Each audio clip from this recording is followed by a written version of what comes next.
Hi friends, कधी चेंडूच्या आकाराची घरं पाहिली आहेत का? मला तर स्वप्नातही वाटलं नव्हतं की मी खरंच अशी घरं डोळ्यानं पाहीन. गेल्या शनिवारी आमची स्वारी निघाली होती डेनबॉशला. हे विचित्र पण सुंदर बोल वोनिंगन पाहिलं.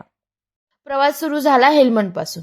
ट्रेनमध्ये खिडकीपाशी बसून बाहेरची दृश्य बघण्यात जी मज्जा येते ना ती कशातच नाही. आणि आमची सोबत करायला हा छोटा डॉगी सुद्धा होता.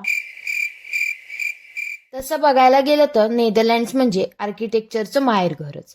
आधी आम्ही हेल्मंडला ती चौकोनी कुबूस वोनिंगन घरं पाहिली होती. तेव्हा मला वाटलं होतं बास, यापेक्षा वेगळं काय असणार. व ऋतुराज जेव्हा मला डेनबॉशला घेऊन गेला तेव्हा मात्र मी पुन्हा एकदा चक्रावूनच गेले. म्हणजे हे बघा, ही घरं आहेत की पांढरे फुटबॉल, या गोलाकार घरांना बोल वोनिंगन म्हणतात.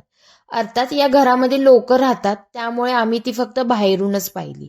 पण बाहेरून बघताना इतकी अजब दिसत होती की विचारू नका.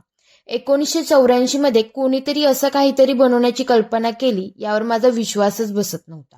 फोटो काढतानाही मला वाटत होतं की आपण कोणत्या तरी दुसऱ्या ग्रहावर आलोय की काय.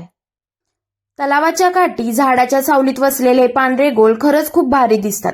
जर तुम्हाला काहीतरी वेगळं आणि आउट ऑफ द बॉक्स बघायचं असेल तर डेनबॉशच्या या वस्तीला नक्की भेट द्या. तर कशी वाटली माझी गोलाकार सफर? आवडली असेल तर नक्की सांगा आणि अशाच आमच्या अतरंगी टिप्स पाहण्यासाठी सबस्क्राईब करायला विसरू नका.